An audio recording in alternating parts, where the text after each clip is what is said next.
Hello friends, welcome to my channel excellent coaching. Projective measures of personality का मतलब है यहाँ पे हम वो वाले टेस्ट की बात करेंगे जो प्रोजेक्टिव टेस्ट होते हैं। प्रोजेक्टिव टेस्ट किस थ्योरी पे बेस्ड होते हैं? जैसे साइकोडायनेमिक थ्योरी में बोला जाता है कि हम अपनी फीलिंग्स को प्रोजेक्ट करते हैं दूसरों के ऊपर, या डिफेंस मैकेनिज्म्स जो होते हैं वो हमारी प्रोजेक्शंस होती हैं। उसी थ्योरी के ऊपर बेस ये प्रोजेक्टिव टेस्ट बनाया हुआ है, जिसमें आपको एक एम्बिगुअस सा स्टिमुलाई दिखाया जाता है। स्टिमुलाई का मतलब कोई पिक्चर हो सकती है या कोई वीडियो हो सकती है, कोई ऑब्जेक्ट, कोई भी चीज़ हो सकती है जो एम्बिगुअस है। एम्बिगुअस मतलब जो क्लियर नहीं है, कंफ्यूजन है जिसमें। और वो स्टिमुलाई को अलग अलग तरीके से लोग इंटरप्रेट करते हैं। हर हर कोई अपने अपने तरीके से इंटरप्रेट करता है।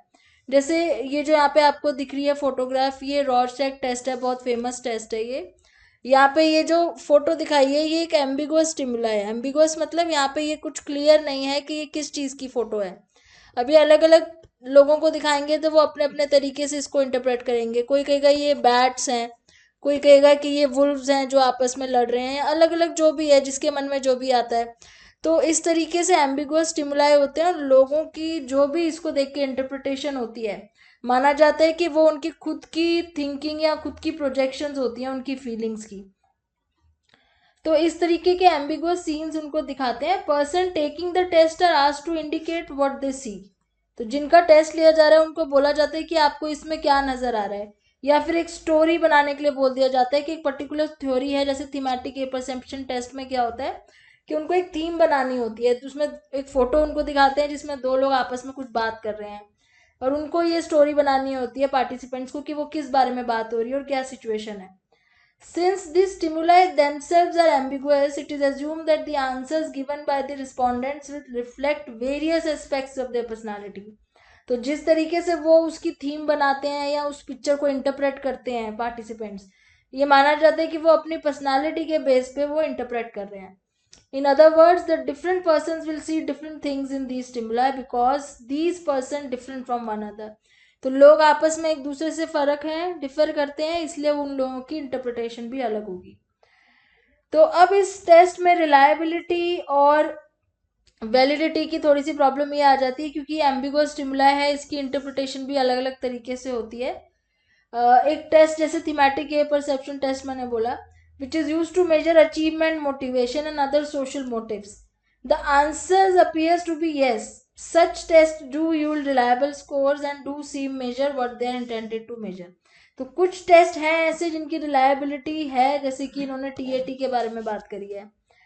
For others, such as the famous Rorschach test, which includes ink blots, the answer is more doubtful. लेकिन और जो टेस्ट हैं, जैसे कि यहाँ पे जो एग्जाम्पल है इनका रॉर्शैक टेस्ट का, इनकी थोड़ी सी रिलायबिलिटी और वैलिडिटी डाउटफुल हो जाती है। Responses to this test are scored in many different ways, क्योंकि इनके रिस्पॉन्सेज की स्कोरिंग भी अलग अलग से होती है।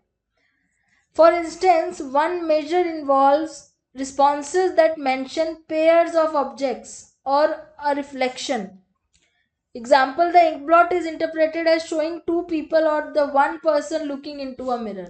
Such responses are taken as a sign of self-focus, excessive concern with oneself. तो अगर कोई उस इंक ब्लॉट को देख के बोलता है कि उसमें एक पर्सन है जो मिरर में देख रहा है, तो उसको ये कैसे स्कोर करेंगे कि वो पर्सन जो है वो अपने आप में सेल्फ फोकस है बहुत ज़्यादा, या वो अपने आप से बहुत ज़्यादा कंसर्न्ड है।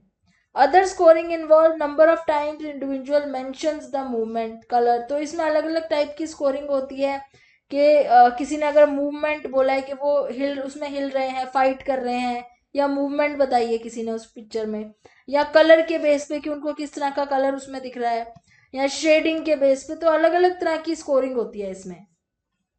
जितने ज्यादा रिस्पॉन्सेज में फर्क होगा उतने तरह की इंटरप्रिटेशन होगी, इसीलिए इस तरह के टेस्ट में वैलिडिटी और रिलायबिलिटी की प्रॉब्लम्स आती है।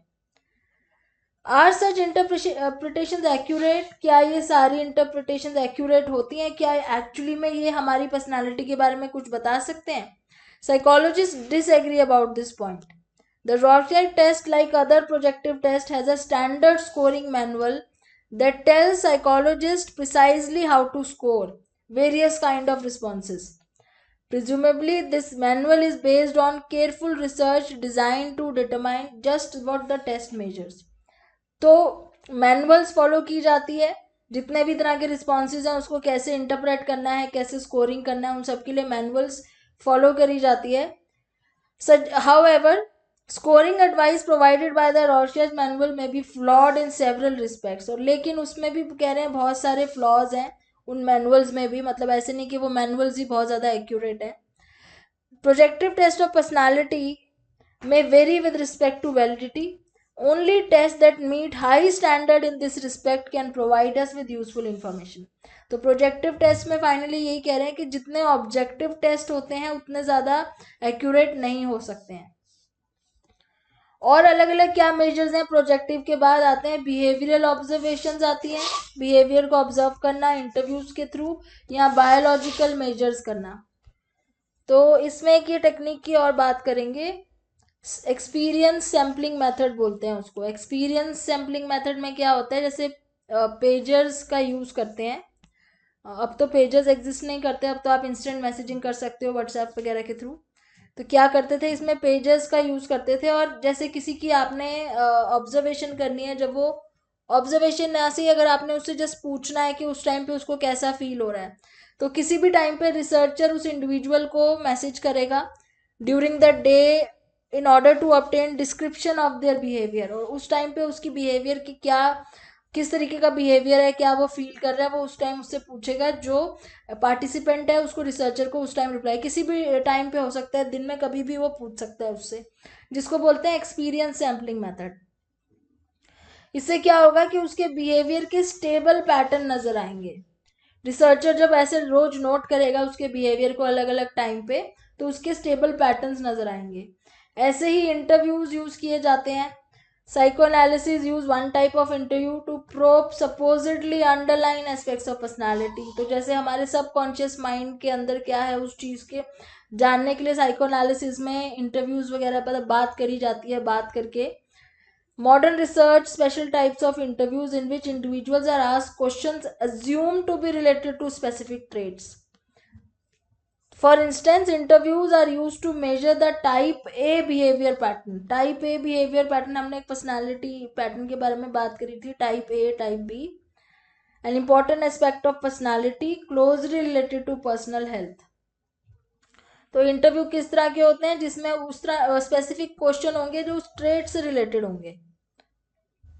तो जैसे टाइप ए वाले कैसे लोग होते हैं जो हमेशा जल्दी में रहते हैं, जिनके पास शॉर्ट ऑफ टाइम होता है, जिनको लगता है कि उनके पास बहुत ज़्यादा काम है, तो उनसे उसी तरह के क्वेश्चन पूछे जाएंगे. यहाँ मैंने एग्जाम्पल दिया हुआ है, what do you do when you are stuck on a highway behind a slow driver. तो अगर आप मान लो हाईवे पे किसी स्लो ड्राइवर के पीछे अटक गए और आपको लेट हो रहा है, तो आप क्या करोगे, क्योंकि वो लोग बहुत हरी में होते हैं.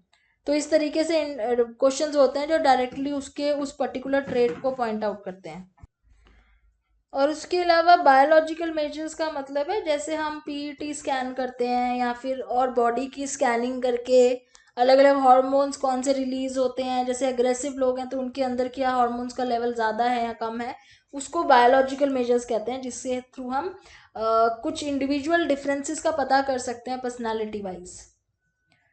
फिर आता है personality and health. Type A behaviour pattern, sensation seeking and longevity.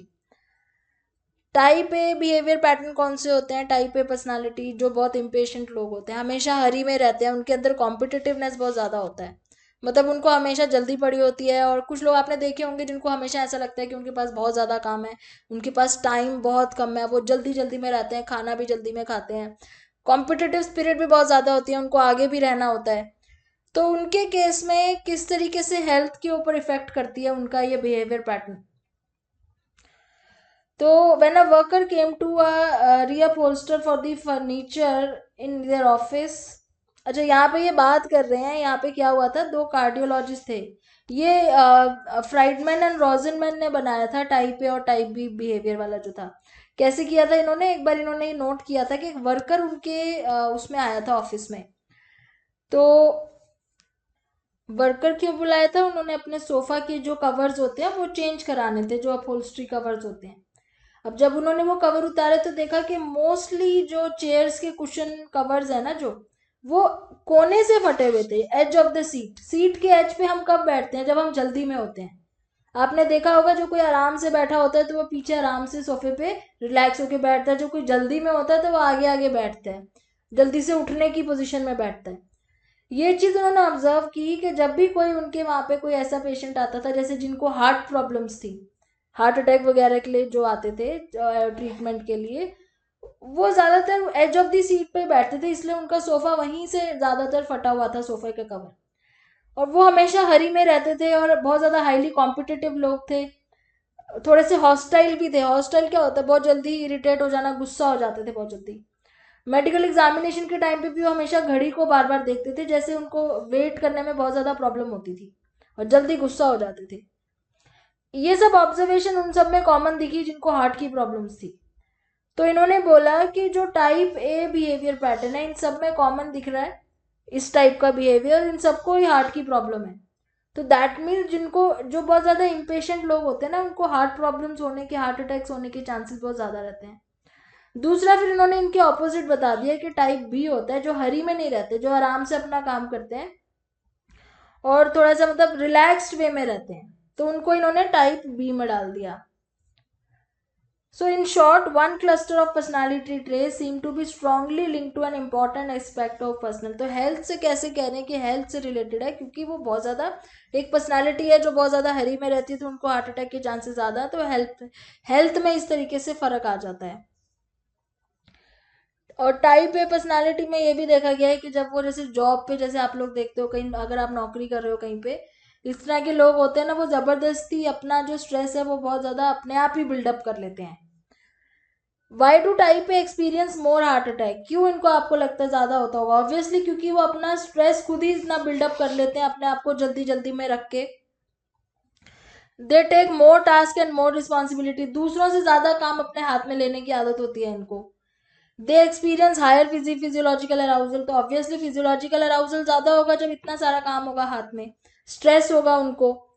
They are reluctant to take rest, और उनको रेस्ट लेने की आदत आदत नहीं होती क्योंकि वो जल्दी में होते हैं। These and other tendencies shown by type A's seem to ensure that they are always stirred up emotionally। इसलिए ये लोग जो होते हैं बहुत ज़्यादा इमोशनली भी स्टर्ड अप होते हैं और विक्टिम्स ऑफ हार्ट अटैक्स होते हैं।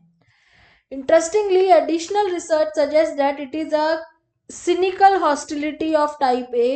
Their suspiciousness, resentment, anger, distress, actually ये देखा गया है कि इनके अंदर एक सिनिकल का मतलब होता है, जैसे उनकी सोच इस तरह की होती है कि वो एक तो बहुत सस्पिशियस होते हैं, किसी पे भरोसा भी नहीं करते और गुस्सा जल्दी हो जाना, दूसरों पे ट्रस्ट भी नहीं करते, कॉम्पिटिटिवनेस इतने ज़्यादा है कि किसी पे ट्रस्ट नहीं करना है, खुद अपना सारा काम करना है, ज़्यादा काम करना है। इस वजह से इनको कार्डियक प्रॉब्लम्स भी होती हैं। Specific components are most central, though it seems clear that this is one aspect of personality जो हेल्थ से और वेलबींग से रिलेटेड है। अब एक चीज ये बोल रहे हैं, इंडिविजुअल जो है ना वो अपनी टाइप ए बिहेवियर को रिड्यूस कर सकते हैं, वो अपने पेशेंस लेवल को इंक्रीज कर सकते हैं। जैसे कुछ टेक्निक्स होती है ना, मेडिटेशन वगैरह करने के लिए बोला जाता है, तो वो धीरे धीरे अपनी टाइप ए पर्सनालिटी को कम कर सकते हैं। अगर कुछ लोगों को आदत है हमेशा बहुत ज़्यादा स्ट्रेस में, हरी में रहने की, तो उनको मेडिटेशन सजेस्ट किया जाता है, जिससे वो अपनी पर्सनालिटी को धीरे धीरे चेंज कर सकते हैं। नेक्स्ट है sensation seeking. Sensation seeking pattern क्या होता है, जिनको हमेशा ही कुछ ना कुछ नया चाहिए होता है, इंटेंस एक्सपीरियंस और कुछ नया। तो उनको एक्साइटमेंट बहुत अच्छी लगती है, उन लोगों को बहुत सारी एक्साइटमेंट चाहिए होती है, बहुत सारा स्टिमुलेशन चाहिए होता है अपने लाइफ में, वो बोर हो जाते हैं बहुत जल्दी। तो ऐसे लोग क्या होते हैं, हाई रिस्क बिहेवियर में बहुत ज़्यादा इन्वॉल्व करते हैं, जैसे बहुत ज़्यादा फास्ट ड्राइव करते हैं, ड्रग्स के साथ एक्सपेरिमेंट करते हैं, climbing mountains, taking risk where sex is concern. तो ये वो लोग होते हैं जो अपने आप को चैलेंज करते रहते हैं। An extreme example of such high risk behavior is provided by people who engage in base jumping। ये भी एक एग्जाम्पल दिया है इसका। The jump of high buildings, bridges, ये जो वो लोग करते हैं ना, कई बार जंपिंग करते हैं पैराशूट्स के साथ, जो ट्राई करते हैं, आपने वीडियोस भी देखी होगी, बहुत बारी बहुत हाइट से जंप करते हैं। तो ये वही होते हैं जिनको बहुत ज़्यादा एक्साइटमेंट चाहिए होती है अपनी लाइफ से। ऐसे कई बार ये भी हो चुका है कि किसी की डेथ हुई है इसी वजह से, यहाँ पे एग्जाम्पल भी दिया हुआ है ना, ही वॉज किल्ड बाय। तो ऐसे कई बार क्या हो जाता है, रिस्क की वजह से इनकी डेथ भी हो जाती है।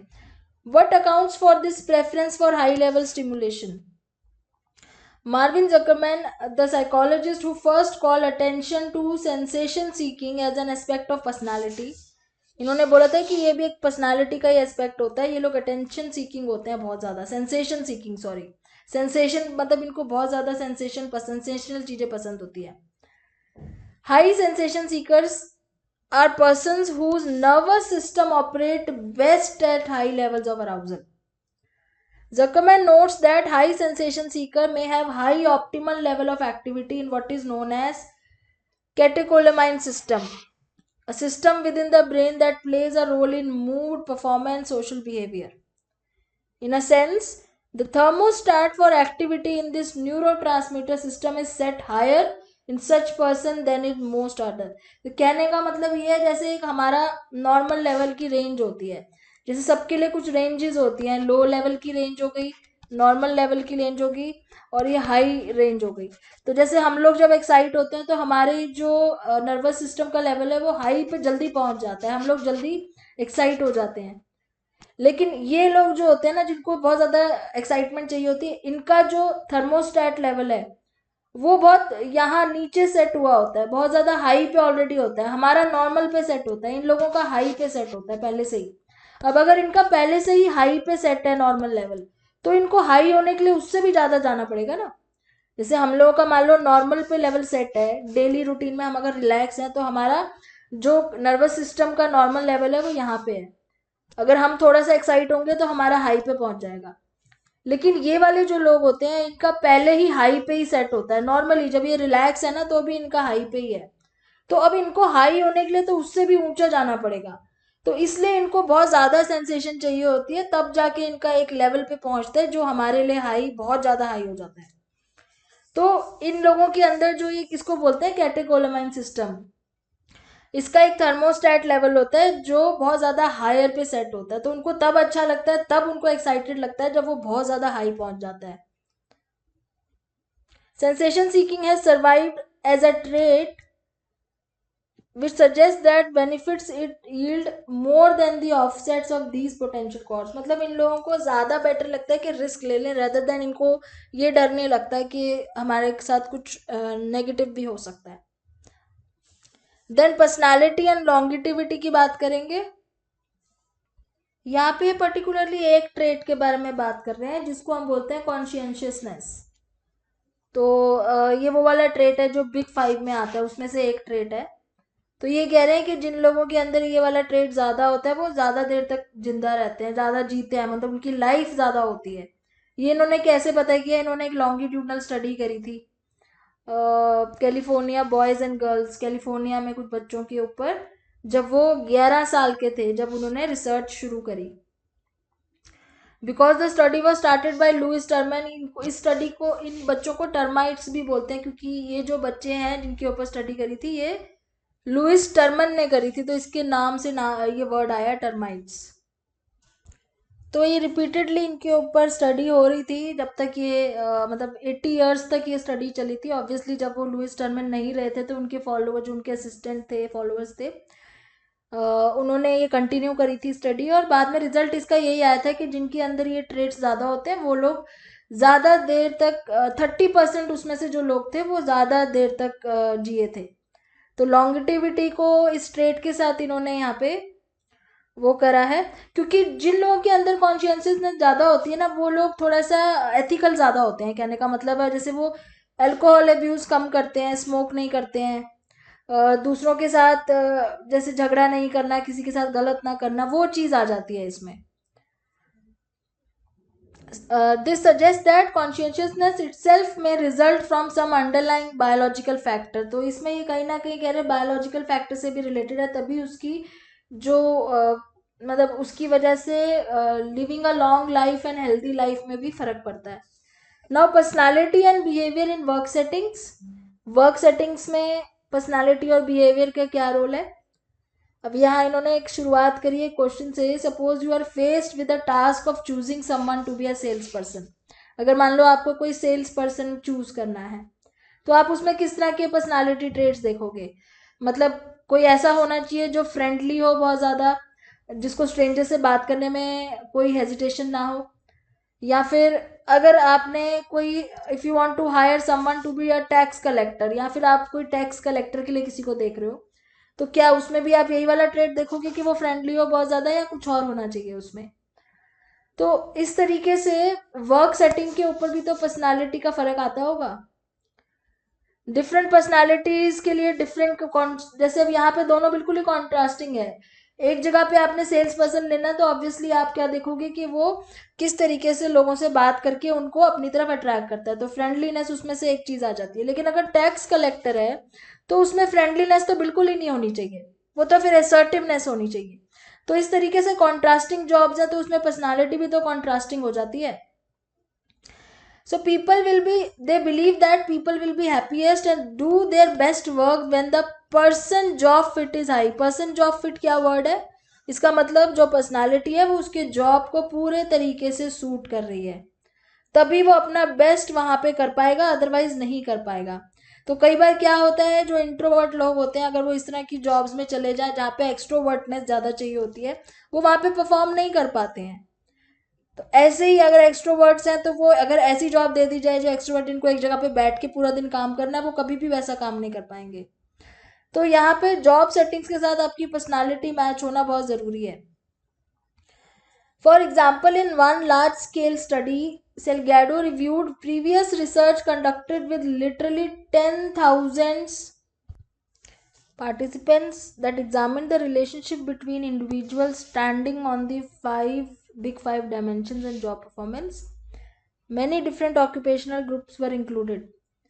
तो एक स्टडी करी थी जिसमें ये लोग ये देख रहे थे कि जो पार्टिसिपेंट्स हैं उनकी अंदर बिग 5 डायमेंशंस के कौन से ट्रेट्स हैं और उनकी जॉब परफॉर्मेंस उस हिसाब से कैसी है। मतलब दोनों को आपस में कंपेयर किया गया था और अलग अलग प्रोफेशंस लिए थे, जैसे पुलिस प्रोफेशनल्स थे, मैनेजर्स थे, सेल्स पर्सन थे, स्किल्ड लेबर्स थे, और इंडिविजुअल परफॉर्मेंस के जो रेटिंग दी थी परफॉर्मेंस की, वो उनके मैनेजर्स से ली हुई थी, या एक दूसरे को परफॉर्मेंस रेटिंग देते हैं जैसे हम लोग।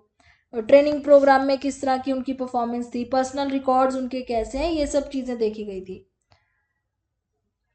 तो रिजल्ट्स क्या थे एक्चुअली स्टडी के, हमें रिजल्ट्स के ऊपर ज़्यादा फोकस करना है। रिजल्ट्स ये था कि consciousness and emotional stability were both significantly related to job performance across all occupational groups.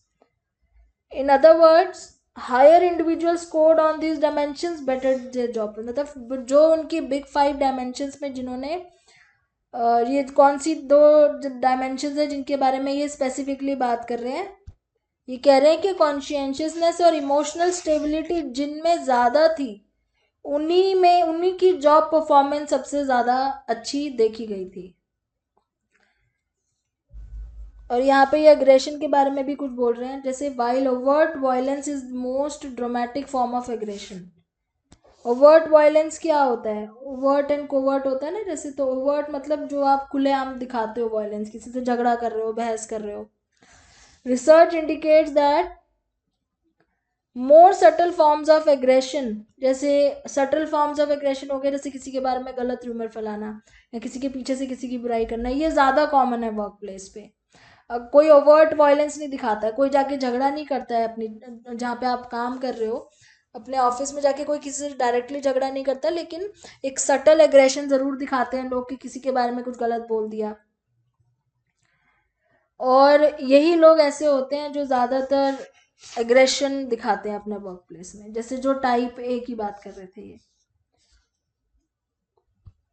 तो 5 ट्रेड्स के अलावा एग्रेशन के बारे में भी यही बात हो रही है यहाँ पे, कि जो टाइप ए पर्सनालिटीज़ होती हैं वही ज़्यादातर एग्रेसिव होती हैं वर्क प्लेस पे। वैसे तो देखो फिजिकली एग्रेशन तो बहुत कम लोग दिखाते हैं वर्क प्लेस पे, मोस्टली वो सटल फॉर्म ऑफ एग्रेशन ही होता है कि आपने किसी के पीछे बुराई कर दी, या किसी के बारे में गलत रूमर्स फैला दिए, या किसी की इमेज अपने बॉस के सामने आप खराब करने की कोशिश कर रहे हो। बहुत कम होता है कि फिजिकली कोई आपस में झगड़ा करे वर्क प्लेस पे, पर फिर भी देखा गया कि टाइप ए पर्सनालिटीज इन सब चीज़ों में ज़्यादा इन्वॉल्व होती हैं। बट इसके अलावा भी दे आर सेइंग कि और भी बहुत सारे सिचुएशनल फैक्टर्स होते हैं, हम सिर्फ पर्सनालिटी के बेस पे नहीं कह सकते कि अगर ये ऐसा है तो वो सबसे एग्रेसिव होगा। और पर्सनालिटी वो सिचुएशन भी होती है, सर्कमस्टांसिस भी होती है। पर्सनालिटी सिर्फ एक तरीके का आपको एक सपोर्ट करता है, एक वो करने के लिए, मेजर करने के लिए कि ये इस तरीके से आगे अग्रेसिव हो सकता है। तो यहाँ पे ये चैप्टर आपका खत्म होता है, मेजर्स ऑफ पर्सनालिटी वाला। अब हम इसके बाद आपका जो न्यू चैप्टर है, नेक्स्ट चैप्टर, वो स्टार्ट करेंगे नेक्स्ट वीडियो में। उस चैप्टर का नाम देख लेते हैं, health, stress and coping, chapter 13 next video में स्टार्ट करेंगे। Thanks for watching.